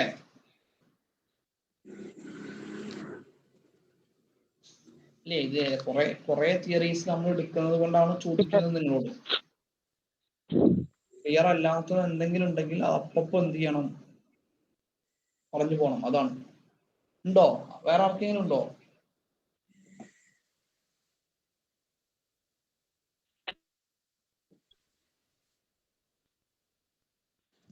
Okay sir. ഹലോ, തുടരട്ടെ ഞാൻ എന്ന അഡ്മിൻ? Okay. സാറേ തുടർന്നോളൂ. Okay, ready. അപ്പൊ നമുക്ക് അടുത്ത തിയറിയിലേക്ക് പോകുന്നതിന് മുന്നേ ഒരു ചോദ്യം നിങ്ങൾക്കുണ്ട്. Learning through reward and punishment is dash. റിവാർഡും പണിഷ്മെന്റും വെച്ച് പഠനം നടത്തുന്നതിന് അറിയപ്പെടുന്ന തിയറിയുടെ പേര് എന്താണ് എന്നാണ് നിങ്ങളോട് ചോദിച്ചിരിക്കുന്നത്. റിവാർഡും പണിഷ്മെന്റും. എന്താണ് റിവാർഡ്, എന്താണ് പണിഷ്മെന്റ് എന്നൊക്കെ നമുക്ക് അറിയാം അല്ലെ? ഒരു നല്ല കാര്യം ചെയ്തതിനെ പ്രോത്സാഹിപ്പിക്കുന്നതാണെങ്കിൽ റിവാർഡ്, കൊടുക്കുന്ന ശിക്ഷയാണെങ്കിൽ പണിഷ്മെന്റ് എന്നുള്ളത്. So the answer is operant conditioning theory. റിവാർഡും പണിഷ്മെന്റും ഒക്കെ വരുന്ന തിയറി ഏതാണ് എന്ന് ചോദിച്ചാൽ ഓപ്പറന്റ് കണ്ടീഷനിങ് തിയറിയാണ്. ഓപ്പറന്റ് കണ്ടീഷനിങ് തിയറിയുമായി ബന്ധപ്പെട്ടിരിക്കുന്നത് നമുക്കറിയാം. ആരാണ് ഓപ്പറന്റ് കണ്ടീഷനിങ് തിയറിയുമായി ബന്ധപ്പെട്ടിരിക്കുന്നത്? സ്കിന്നർ ആണ് ഓപ്പറന്റ് കണ്ടീഷനിങ് തിയറിയുമായിട്ട് ബന്ധപ്പെട്ടിരിക്കുന്ന മനഃശാസ്ത്രം. സ്കിന്നേഴ്സ് ഓപ്പറന്റ് കണ്ടീഷനിങ് തിയറി എന്നാണ് എന്ത് ചെയ്യുന്നത്, അറിയപ്പെടുന്നത്. സ്കിന്നറുടെ ഓപ്പറന്റ് കണ്ടീഷനിങ് തിയറിയുടെ മലയാളം പേര് പ്രവർത്തനാനുബന്ധ സിദ്ധാന്തം എന്നാണ്. അപ്പോ മലയാളത്തിലുള്ള ഈ ഒരു കൺസെപ്റ്റ് പറഞ്ഞുകൊണ്ട് നമുക്ക് എന്ത് ചെയ്യാം, പ്രധാനമായിട്ടുള്ള കൺസെപ്റ്റുകളിലേക്ക് പോവാവുന്നതാണ്. നമ്മൾ നേരത്തെ പഠിച്ചു, തോണ്ടൈക്കിന്റെ പഠന നിയമങ്ങളൊക്കെ പഠിച്ചു. അതില് വളരെ പ്രധാനപ്പെട്ട ഒരു കൺസെപ്റ്റ് ആയിരുന്നു ലോ ഓഫ് എഫക്റ്റ് എന്നുള്ളത്. എന്ന് വെച്ചാൽ ഫല നിയമമാണ് ലോ ഓഫ് എഫക്റ്റ്. ആ ലോ ഓഫ് എഫക്റ്റിനെ അടിസ്ഥാനമാക്കിയിട്ടാണ് പ്രവർത്തനാനുബന്ധനത്തിൽ എത്തിച്ചേരാൻ സ്കിന്നർക്ക് വേണ്ട പ്രേരണ ഉണ്ടായി എന്നാണ് അറിയപ്പെടുന്നത്. So the theory of Skinner's operant conditioning is based on Thorndike's law of effect.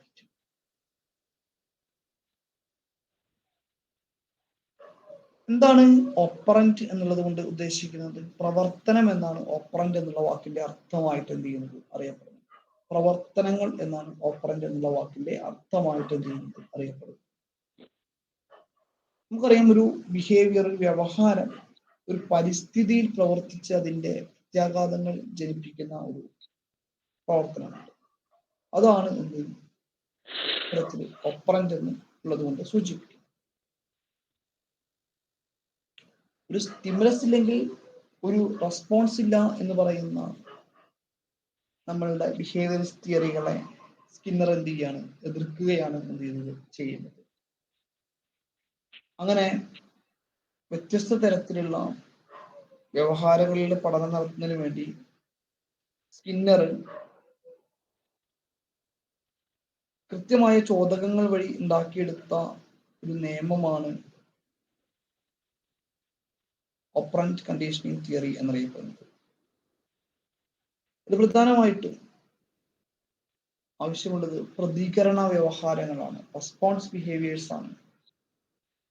അതുപോലെ തന്നെ പ്രാവർത്തിക വ്യവഹാരങ്ങൾ എന്നറിയപ്പെടുന്ന അടുത്ത ഒരു തലവുമുണ്ട്. ഈ ഓപ്പറന്റ് കണ്ടീഷനിങ് തിയറിയിൽ ഇമ്പോർട്ടൻസ് കൊടുക്കുന്നത് സ്റ്റിമുലസിനല്ല, റെസ്പോൺസിനാണ്. അല്ലെ? അതൊരു ചോദ്യമാണ് കേട്ടോ, നിങ്ങൾക്ക് ചോദിക്കാൻ സാധ്യതയുള്ള ഒരു ചോദ്യമാണ്.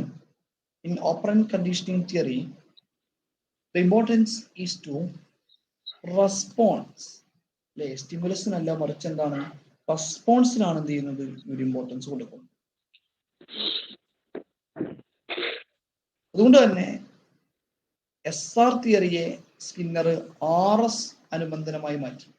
റെസ്പോൺസ് ആൻഡ് സ്റ്റിമുലസ് എന്നുള്ള സമവാക്യമാക്കിയിട്ടാണ് എന്ത് ചെയ്തത്, സ്കിന്നർ മാറ്റിയത്.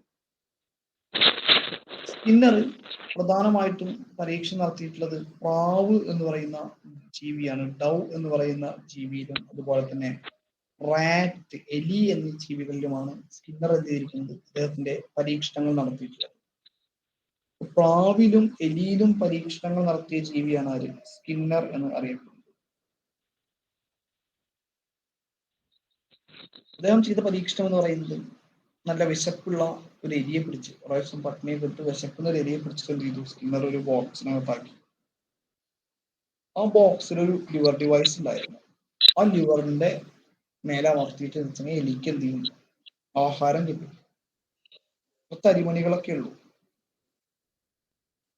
അങ്ങനെ കുറച്ചു നേരമൊക്കെ എലി കൂട്ടി കിടന്ന് പരാക്രമം അടിച്ച് ലാസ്റ്റ് എന്ത് ചെയ്തു, ഈ ലിവറിൽ തൊട്ടപ്പോ ഒരു അരിമണി വീണു. അങ്ങനെ ക്രമേണ വീണ്ടും ലിവറിൽ തൊട്ടപ്പോ കുറേശ്ശെ അരിമണികൾ വീഴുന്നുണ്ട്. അങ്ങനെ എലി എന്ന് പറയുന്ന ഈ ജീവി ആ ലിവർ അമർത്തിയാൽ എന്ത് ചെയ്യുന്നു, അവന് ഫുഡ് ലഭിക്കും എന്നുള്ള ഒരു എന്ത് ചെയ്യുന്നു, അവസ്ഥയിലേക്ക് എത്തുന്നു. കാരണം ഒരിക്കൽ അവന് സമ്മാനം കിട്ടി, റിവാർഡ് കിട്ടി, എന്ത്, അരിയുടെ രൂപത്തിൽ. അതുകൊണ്ടാണ് അവൻ വീണ്ടും വീണ്ടും എന്ത് ചെയ്യാൻ തീരുമാനിച്ചത്, അതിങ്ങനെ അമർത്തിയാൽ അരി ഇങ്ങനെ കിട്ടിക്കൊണ്ടിരിക്കുമെന്ന് കിട്ടാൻ വിചാരിച്ചത്. അങ്ങനെ ഈ സമ്മാനം കിട്ടുന്നതിന് വേണ്ടിയിട്ട്, അല്ലെങ്കിൽ അരി കിട്ടുന്നതിന് വേണ്ടിയിട്ട് അവൻ അമർത്തിയ ലിവർ ഉണ്ടല്ലോ, ആ ലിവറിൽ അമർത്തിയപ്പോൾ അവന് കിട്ടിയ ആ റെസ്പോൺസ്, ആ അരിമണികളാണ് എന്ത്, ഓപ്പറന്റ് റെസ്പോൺസ് എന്നുള്ള പേരിലാണ് എന്ത് ചെയ്യുന്നത്, അറിയപ്പെടുന്നത്. അതാണ് ഒന്നാമത്തെ എക്സ്പെരിമെന്റ് ഇയാൾ നടത്തിയത്. എന്താണ്, എലിയിലിട്ട് കൂട്ടിനകത്തിട്ടു, വിശന്ന എലി ഒരിക്കൽ ഇത് കിട്ടി, വീണ്ടും കിട്ടി, വീണ്ടും കിട്ടി. അതാണ് ഇദ്ദേഹത്തിന്റെ ആദ്യത്തെ ഒരു റെസ്പോൺസ് ആയിട്ട് എന്ത് ചെയ്യുന്നത്, പരീക്ഷണമായിട്ട് അറിയപ്പെടുന്നത്. രണ്ടാമത്തായിട്ട് ഇയാൾ കൊടുത്തൊരു പരീക്ഷണം എന്ന് പറയുന്നത് ഇത് പ്രാവിലായിരുന്നു. ഈ പ്രാവ് ഒരു കൃത്യമായിട്ടൊരു സ്പോട്ടിൽ എന്ത് ചെയ്യണം, തല ഉയർത്തിയിട്ട് പ്രാവ് കൊത്തണം. അങ്ങനെ കൊത്തിക്കഴിഞ്ഞ് എന്ത് ചെയ്യുന്നു, ഫുഡ് കിട്ടും പ്രാവിന്. അതായിരുന്നു സ്കിന്നറിന്റെ പ്രാവിലുള്ള പരീക്ഷണം. രണ്ടും ഏകദേശം പരീക്ഷണങ്ങൾ എന്താണ്, ഒന്ന് തന്നെയാണ്. ഈ രണ്ട് പരീക്ഷണങ്ങളിൽ നിന്നാണ് സ്കിന്നർ എന്ത് കണ്ടെത്തിയത്, നമ്മളുടെ പ്രവർത്തനാനുബന്ധ സിദ്ധാന്തം കണ്ടെത്തിയെന്നാണ് എന്ത് ചെയ്യുന്നത്, പറയുന്നത്.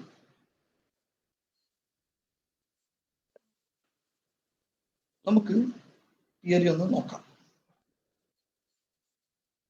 സ്കിന്നർ ഏത് രാജ്യക്കാരനാണ്? He was an American. BF Skinner is an American psychologist proposed by the theory of operant conditioning in 1938. 1938 എന്ത്, ഓപ്പറന്റ് കണ്ടീഷനിങ് തിയറി നിലവിൽ വന്നിട്ടുണ്ട്.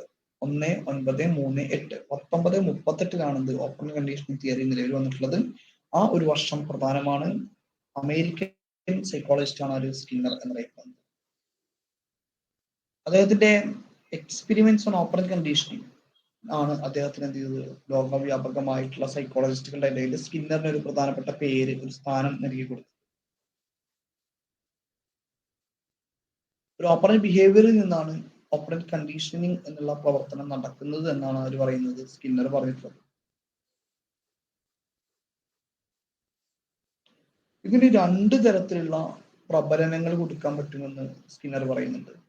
Operant conditioning can be defined as a principle of learning in which behavior is maintained or changed through its positive or negative consequences.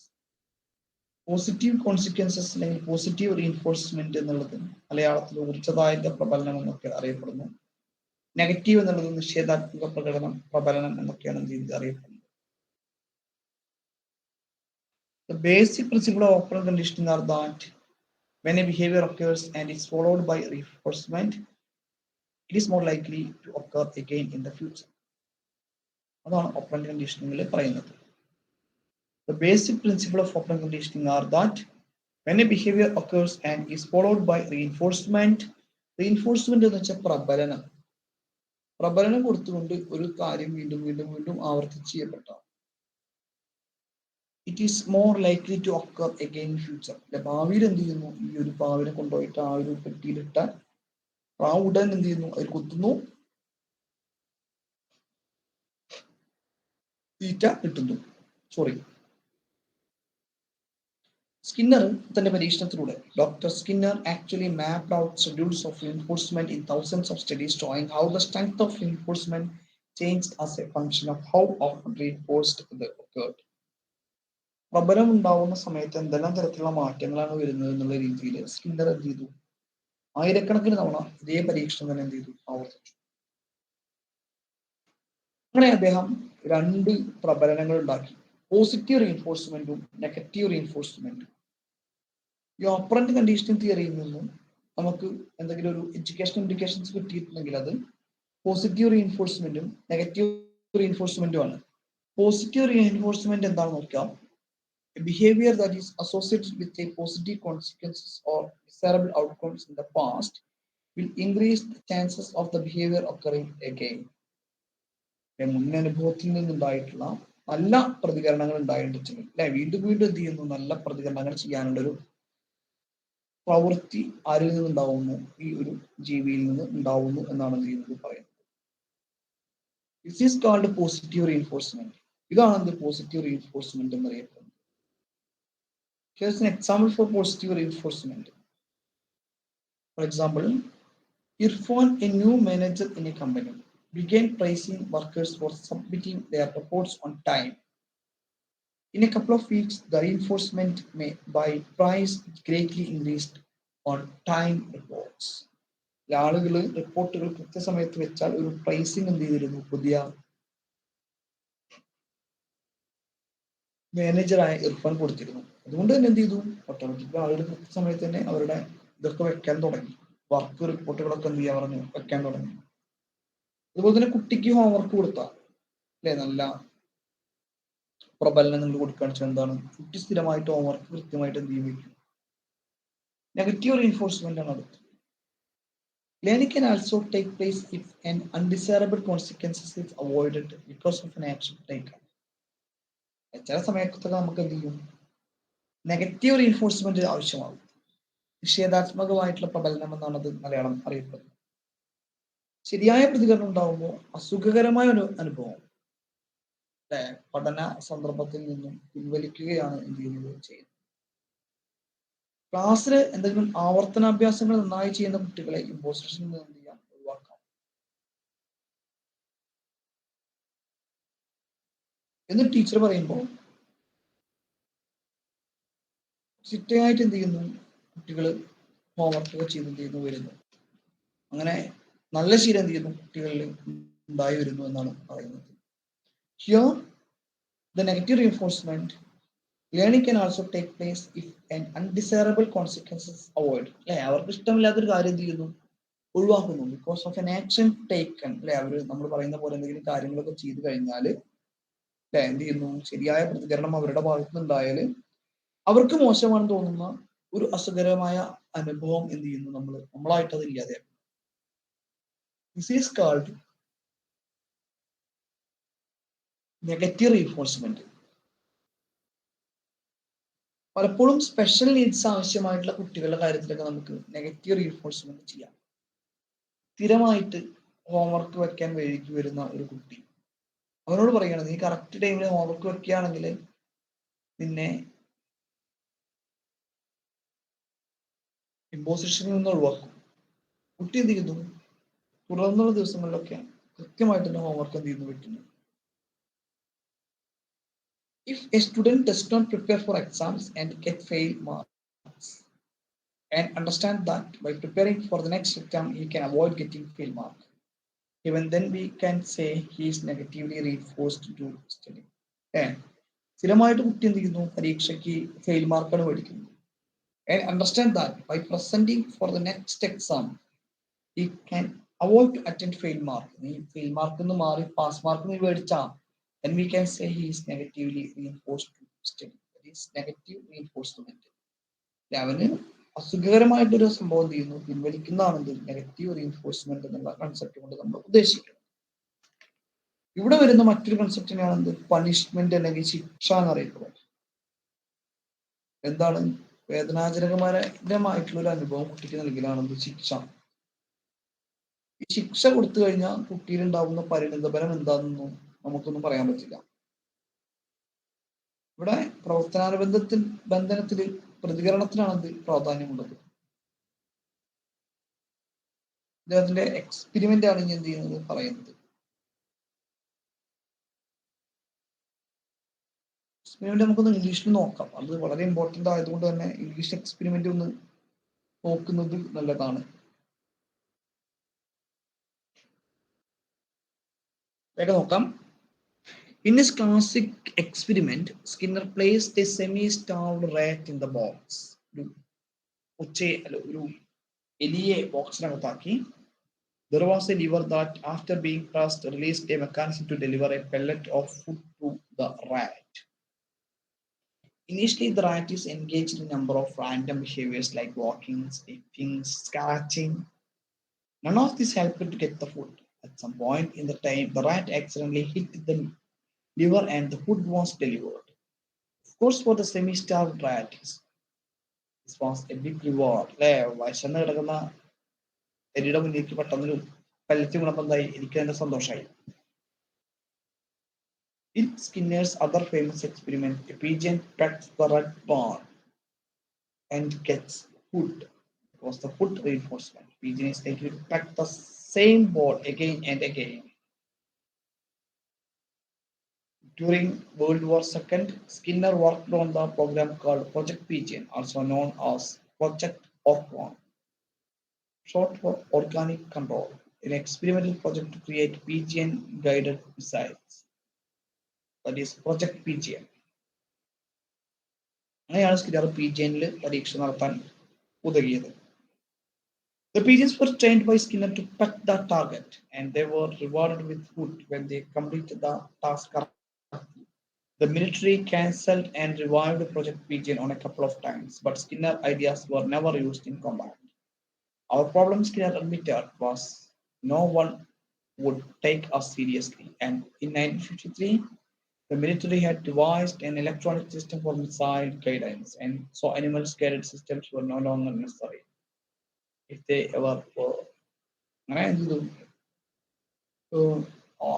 നമ്മുടെ America military എന്ത് ചെയ്തു, ഈ ഇത്തരത്തിലുള്ള missile guiding system ഒഴിവാക്കി. പക്ഷെ സ്കിന്നറുടെ മനസ്സിൽ പിജിനെ വെച്ചിട്ടുള്ള പരീക്ഷണങ്ങൾ എപ്പോഴും ഉണ്ടായിരുന്നു എന്നാണ് പറയുന്നത്. Skinner observed that after a few accidental manipulations of the lever, the rat started spending more time near the lever and then deliberately pressed the lever whenever it was hungry.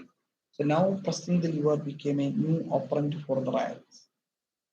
Skinner further noted that if the pressing of the lever did not deliver food any longer, the operant behavior by the rat decreased and gradually stopped altogether.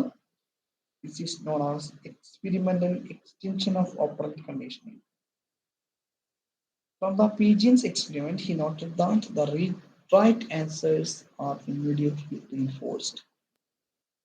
കുട്ടിയൊരു correct ഒരു ഉത്തരം എപ്പോഴാണോ നിങ്ങളോട് പറയുന്നത്, അപ്പൊ നിങ്ങൾ എന്ത് ചെയ്യണം, on the സ്പോട്ടിൽ വേണം എന്ത് ചെയ്യാൻ, അവന് വേണ്ട പ്രബലനം കൊടുക്കാൻ. അതായത് നാളെ കുട്ടി വന്നിട്ട് നീ ഇന്നലെ ചെയ്ത ഹോംവർക്ക് ശരിയാണല്ലോ എന്ന് പറഞ്ഞ് പ്രബലനം കൊടുക്കുന്നത് തെറ്റാണ്. അപ്പൊ പ്രബലനം കിട്ടിയാൽ എന്ത് ചെയ്യുള്ളൂ, ഇതിന് വേണ്ട രീതിയിൽ ഇത് ഉപയോഗപ്പെടുത്താൻ സാധിക്കുള്ളൂ. Optimal use of the principle of successive approximation has been empirically demonstrated through which model of instruction. So the answer is programmed instruction model എന്നാണ് ഇത് അറിയപ്പെടുന്നത്. സ്കിന്നറുടെ മറ്റൊരു ചോദ്യമാണ് programme instruction model. Who proposed programme instruction model?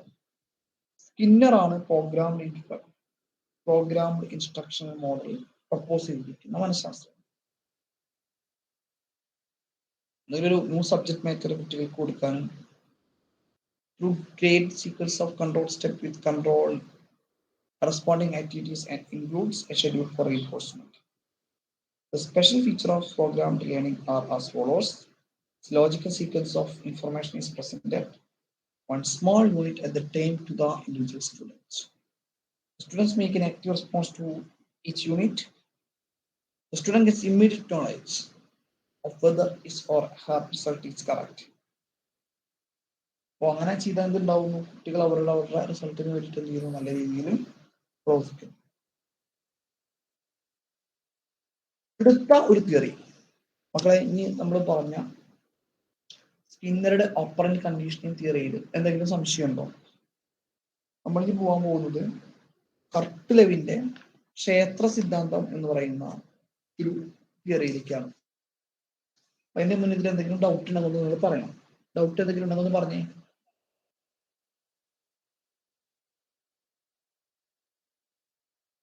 Hello,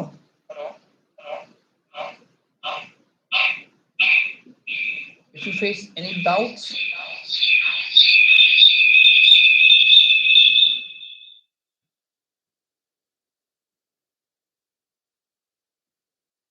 എന്തെങ്കിലും doubt ഉണ്ടോ സ്കിന്നറുടെ?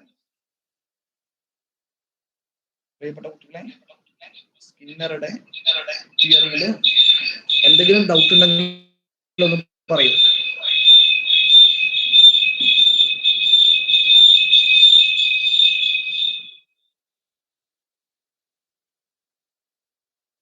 ഉണ്ടോ?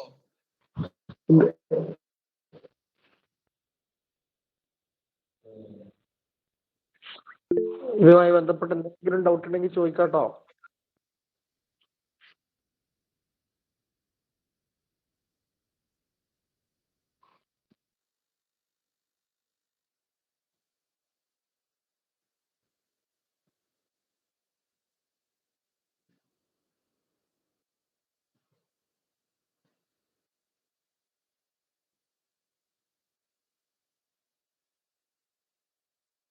എന്തെങ്കിലും ഡൗട്ട് ഉണ്ടെങ്കിൽ ചോദിച്ചോ.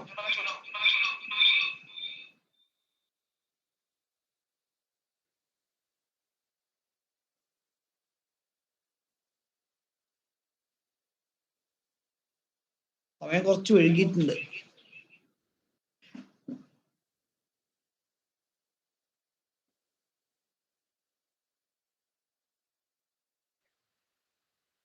Hello sir. പറയൂ മോളെ. ഹലോ സർ, പ്രോഗ്രാംഡ് ഇൻസ്ട്രക്ഷൻ പറഞ്ഞല്ലോ, അതില് ബ്രാഞ്ചഡ് എന്നും ലീനിയർ എന്നും ഇല്ലേ? അതില് സ്കിന്നറിൻ്റെത് ലീനിയർ പ്രോഗ്രാമിംഗ് ആണോ? ആണ് ആണ് ആണ്. Okay sir.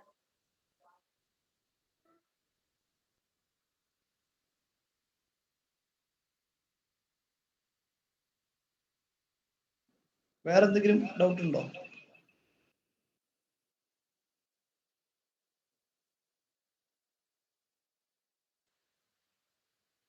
ക്ലിയർ ആണ് സർ. Okay, ready. അപ്പോൾ ഇന്നത്തെ ക്ലാസ് നമുക്ക് അവസാനിപ്പിക്കാം. ഇപ്പൊ എന്തായാലും എല്ലാ തിയറീസും തീരും തോന്നുന്നില്ല. ബാക്കിയുള്ള തിയറീസൊക്കെ നമുക്ക് നാളെ ആയിട്ട് ചെയ്യാം. Okay okay sir, okay sir. Thank you sir, thank you very much.